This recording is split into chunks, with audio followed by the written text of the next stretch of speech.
Meh. That will put a hurting on you. A long time ago, somebody nailed those up.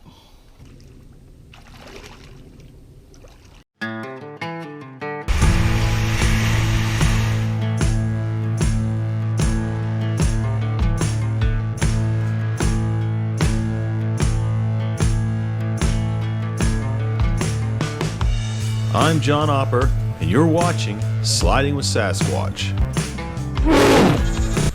Taco and Bella, two new campers here at the property. Put this little paddock in for them over the last few weeks. It's been a handful. Also getting rid of some other side work.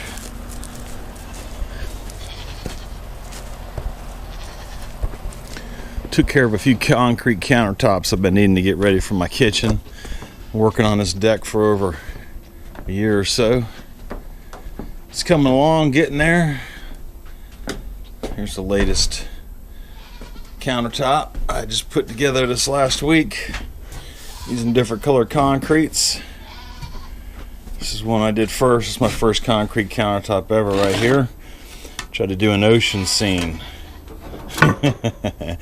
I go big or go home, right? Well, let's go out in the woods. That's what we're here for anyway.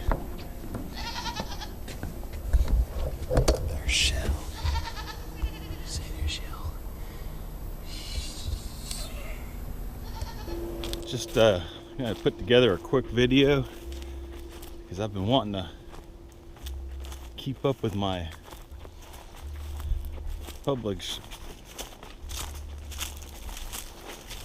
wanting to keep up with putting videos out, but chores around the house and work kind of get in the way of all that. So I'm gonna take this opportunity with some nice weather to walk back here in the swamp and kind of show you what I'm up to.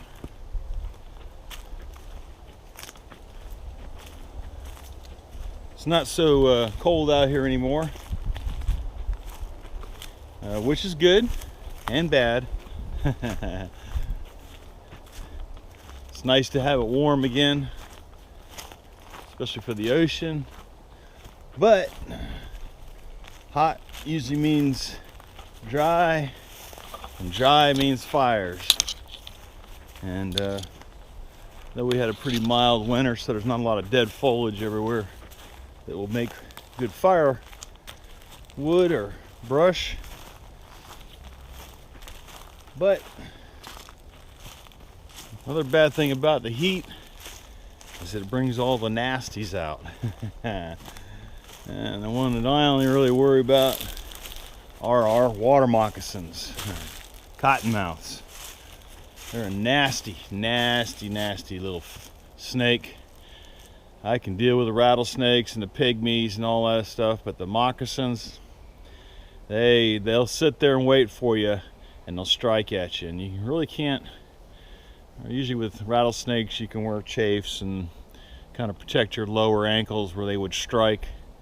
Moccasin will wait till you get right up on them, and then they'll throw their whole body up in the air, and they can hit you high up in the hip and in your thigh area above where your protection is. So, and they'll actually come after you. They're a nasty snake, and I really don't have any problem killing them.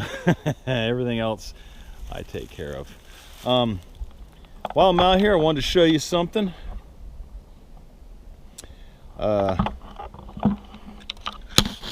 This is a cat face here. I call it a cat face, just the way the whiskers looking down here. And what this was a way of collecting pine pitch and turpentine back in the mid 1800s. It started up in North Carolina, and over the years made its way down to Florida, and they used it mostly in boat building for wooden boats, pitch, filling holes and whatnot. Vicks used to put it in their rubs, turpentine.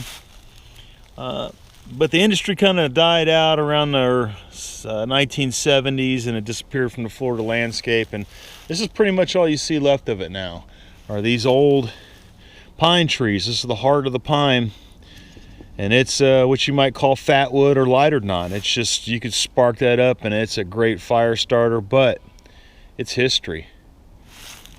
The life that these people went through out here, collecting it. It was hot, it was dirty. They used prison crews for a while, but that was unregulated, and there was all kinds of bad stuff happening with that. But turpentine industry, there's a lot of it around these areas. Just take a walk through any of these swamps and pine forests and you'll find them. Clay pots, here's another one kind of falling over. One's been through a fire, looks like. But my main goal out here today is to go through the swamp here, and I want to find a place where I can build a really cool fort in the woods, actually in the swamp, and I need to build it above the water. I need to make it strong enough to where I can ride out some storms. But just, I have an old shack out there, screen porch with a roof, and I've camped out there a couple times. Matter of fact, I'll do a video on it, take you out there and let you see it. Built it years ago and it's still standing, needs some upkeep on it, but I want to take care of just doing a really quick, well, not a quick, it's going to take several videos, but I want to do something with the trees using just stuff off the property here, and be kind of cool. Hope you enjoy it. So let me get looking. I need to go out there and I need to find some trees. So this will be over several days. So come along and enjoy and check out my swamp.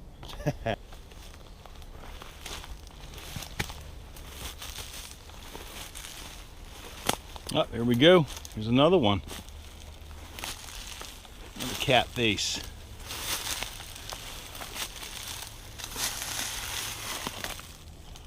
See them distinct markings on it. Here's another cat face back over there. Don't know if you can see it from here. Let me get over a little closer, see if we can. I haven't found all of them in the swamp. Every time I go out, I try to find a new area to investigate. I think I've been in this one.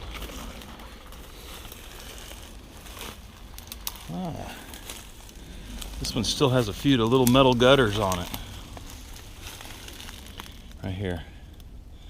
These little metal gutters, put the pot right here. Yep. Nice size. Oh, looks like there's a nest right there. Let's see what's in it. Little nest. Little creature's made himself a little home, as Bob Ross would say. I like doing little swamp scenes. Of course, I like to go out in the swamp and just watch the creatures out there, the little animals and everything. Happy little home. Happy little. Woo! Look at this. This is one huge piece of fat wood, lighter knot. I mean, you look at it here. This thing goes all the way up, and it's solid. That's 12, 14 foot of lighter knot. Split that up, put it in bundles. There's some money there. I gotta remember where this is at. I'll be back.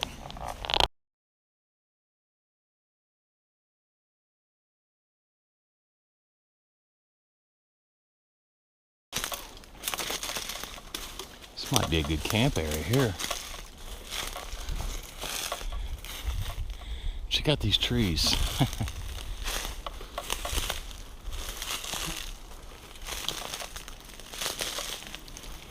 Cypress, we got pine. Those are some huge loblollies. Good grief.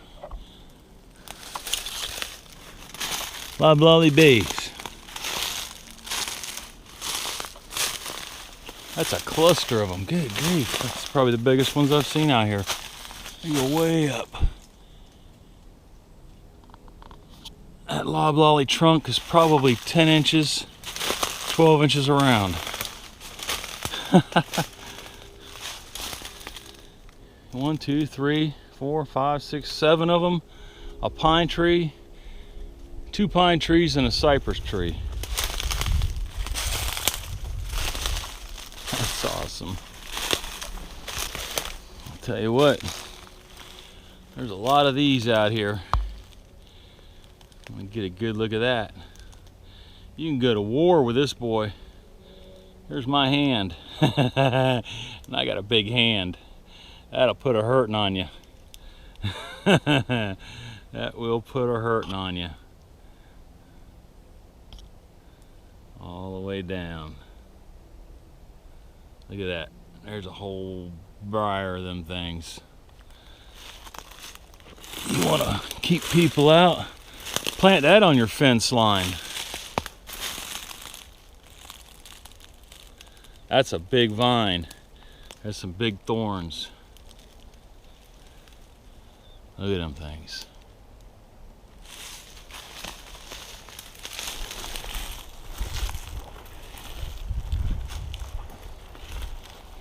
Ah, another cat face. This one's kind of protected. You notice a lot of these were harvested back in the 80s. They came through here and logged this property. A lot of the pots, I'm sure, were run over or picked up. And here's a nice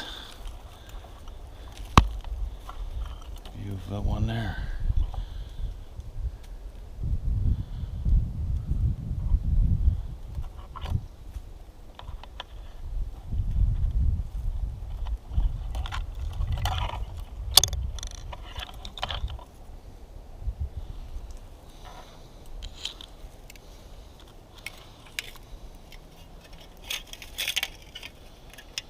Long time ago somebody nailed those up.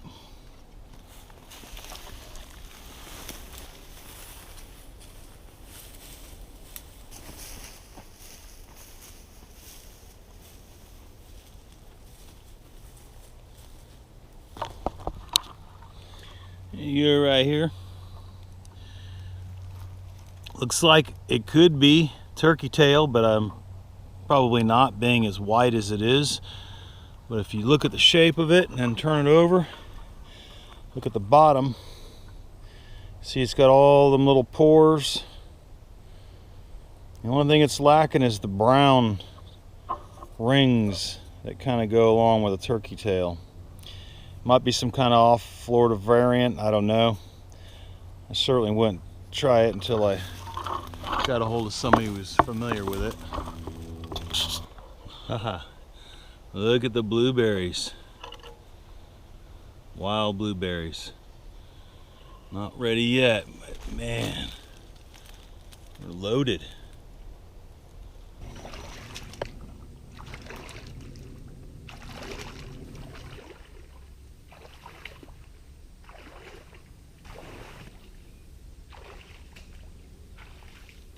What I'm looking for is 4 smaller trees, cypress trees, that are kind of in a 4 points square, rectangle, anything of that shape.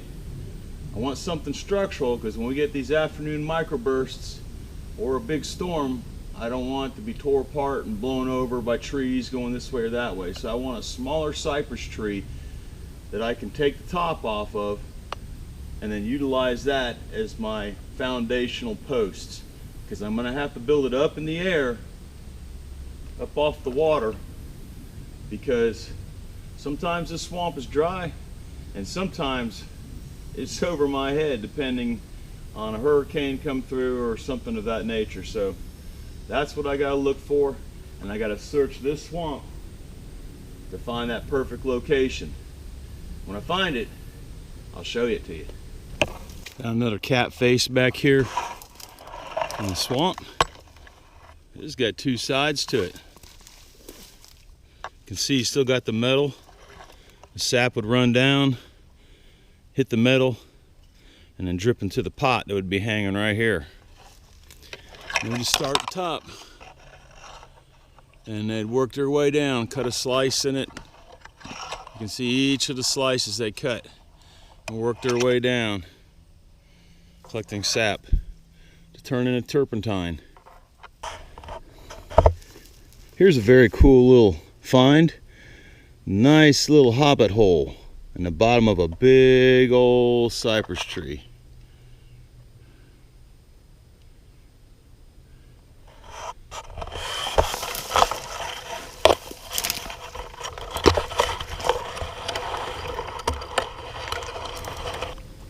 But as cool as that tree is,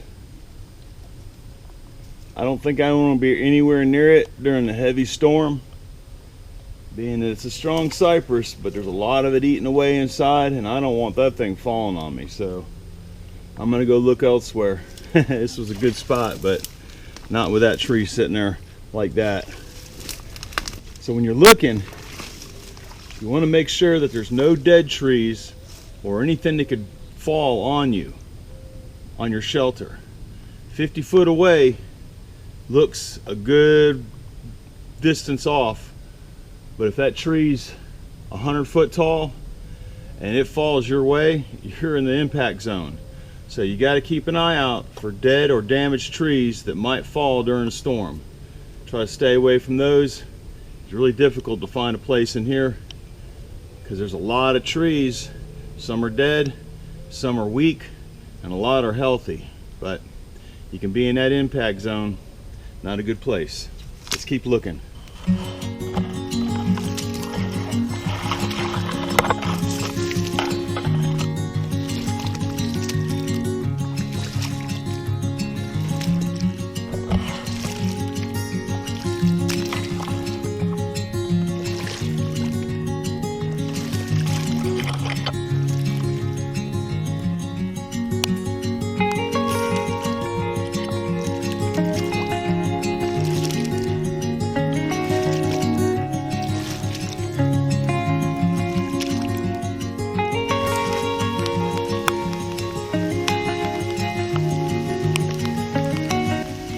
Well, that's it for this episode, I think.